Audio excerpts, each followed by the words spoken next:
If you lose, you can be out. So the focus had to be there. And everybody will speak, but I don't care because I had to prepare my own team. Ribuan penyokong ramai itu adalah satu game yang menarik lah, dan saya rasa itu tidak menjejaskan dan mengganggu dari segi persediaan kita.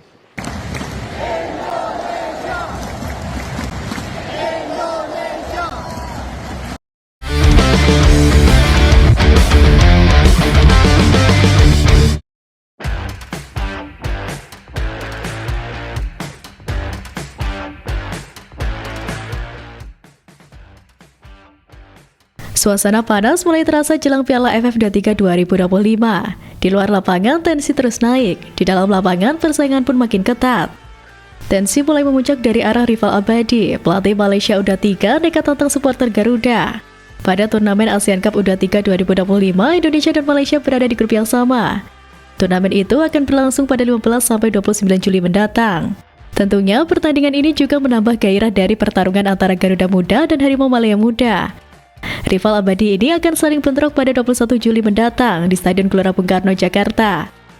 Sudah bisa dipastikan laga ini akan disaksikan ribuan penggemar tuan rumah. Kehadiran supporter tuan rumah juga diprediksi akan menjadi tekanan bagi tim negeri jiran. Akan tetapi, hal tersebut tidak menjadi masalah besar bagi Malaysia. Hal itu diakui langsung oleh sang pelatih kepala, yakni Nafuzi Zain. Nafuzi yakin para pemainnya memiliki keyakinan yang tinggi mendapatkan hasil baik pada laga mendatang. Ia sesumbar, tekanan para supporter lawan tidak akan meruntuhkan mental anak asuhnya. Tekanan itu justru akan berbalik menjadi motivasi agar bisa memenangi derby Nusantara ini. Sebab anak asuhnya akan tes mental di hadapan pendukung tuan rumah. Bermain di hadapan ribuan penggemar tuan rumah adalah salah satu laga menarik. Dengan suasana begitulah lagi suasana yang bola sepak yang sebenar lah. Saya rasa itu tidak menjejaskan dan mengganggu dari segi persediaan kita. Pelatih Malaysia U23 udah pede banget, katanya ribuan supporter Indonesia nggak bakal ngaruh. Kita lihat aja beneran tahan mental gak tuh? Atau baru masuk lapangan udah mulai nyaris nyal pulang. Sementara pelatih timnas U23 Indonesia, Gerald Vandenberg, justru nggak ikut-ikutan sesumbar. Alih-alih terpancing, Vandenberg justru memilih tunjukkan kelas. Baginya, bicara keras tak perlu, cukup kerja keras yang bicara. Dan itu terbukti karena di atas kertas, timnas Indonesia U23 masuk jajaran unggulan di turnamen ini. Skuad Garuda U23 menjadi salah satu tim yang difavoritkan jadi kampiun ajang ini. Tim lainnya adalah Vietnam, Thailand, dan Malaysia. Akan tetapi, Gerald Vandenberg ogah memikirkan hal lain, termasuk para pesaingnya di Piala AFF 23 2025 nanti. Fokusnya adalah memenangi setiap pertandingan yang akan dilalui skuad Garuda Nusantara. Terlepas dari siapa lawan kami harus fokus pada diri sendiri dan berusaha berkembang setiap hari, baik sebagai tim maupun sebagai individu. Kata Gerald Vandenberg dilansir dari laman ASEAN United Kamis kemarin. Gerald akan menekankan kepada anak asuhnya untuk memenangi setiap pertandingan penting, termasuk Piala AFF U23 2025.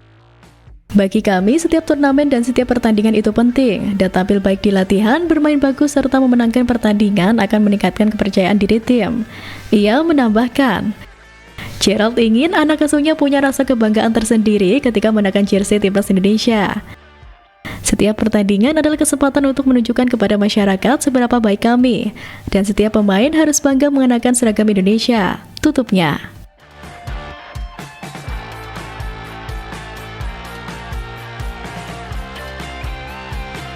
Di tengah persiapan intensif, Vandenberg menghadapi dilema berat.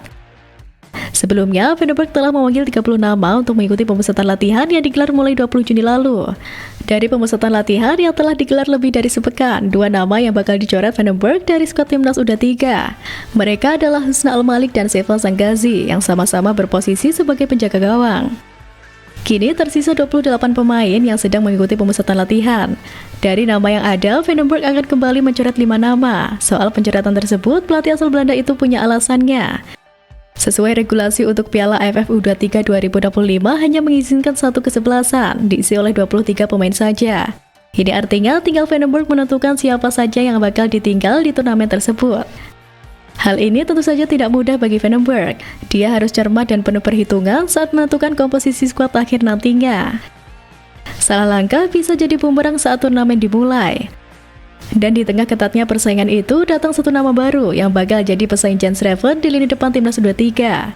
PSSI memutuskan untuk menaturalisasi Mauro Zylstra menjelang Timnas Indonesia U23 berlaga. Ketua Umum PSSI Erick Thohir telah mengumumkan pada Rabu lalu, setelah laga Timnas Putri Indonesia di Dampik Arena Tangerang soal calon pemain yang hendak dinaturalisasi. Ada juga Mauro, striker muda kita. Di timnas yang muda dan senior masih kekurangan pemain muda. Semoga menambah kekuatan pemain muda, jelas Erick Thohir. Mauro diharapkan tersedia untuk timnas Indonesia U23 dalam waktu dekat, namun untuk jangka panjangnya tentu untuk tim senior. Pemain FC Volendam tersebut masih berusia 20 tahun pada saat ini, dan diharapkan tersedia saat Garuda Muda tampil di kualifikasi Piala Asia U23 2026 pada September nanti di Sidoarjo. Kehadirannya tentu menjadi kabar gembira untuk Gerald Vandenberg yang menunggangi timnas Indonesia U23.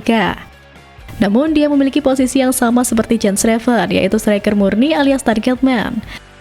Belum diketahui bagaimana skema permainan timnas Indonesia U23 di bawah asuhan Gerald Vandenberg.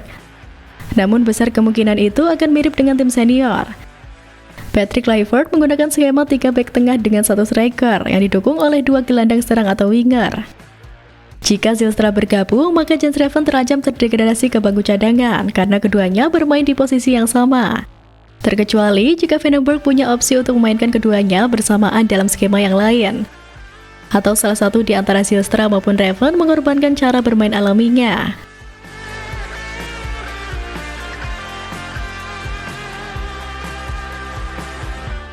Meski dinamika terus bergulir, Gerald Vandenberg menegaskan satu hal, skuad Garuda Muda siap tempur. Meskipun dia baru pertama kali bertemu langsung dengan skuadnya bulan lalu, ia yakin dengan kemampuan anak asuhnya. Vandenberg sempat menilai kemampuan anak asuhnya saat mereka bermain untuk klub masing-masing selama 6 bulan terakhir. Ia percaya mereka memiliki kualitas untuk sukses di turnamen U23 tingkat regional ASEAN yang terakhir dimenangkan Indonesia pada 2019. Lebih lanjut, Gerald Vandenberg menekankan selama ini ia selalu melihat anak asuhnya bermain bersama klub. Namun meskipun kami belum lama bersama, saya telah mengamati banyak pemain, jelasnya. Saya merasa bahwa para pemain ini memiliki banyak talenta dan kami percaya kami bisa membentuk tim yang hebat, tutupnya. Dengan kombinasi pemain muda potensial dan strategi matang, Garuda Muda tak hanya hadir untuk ikut serta, mereka datang untuk menang.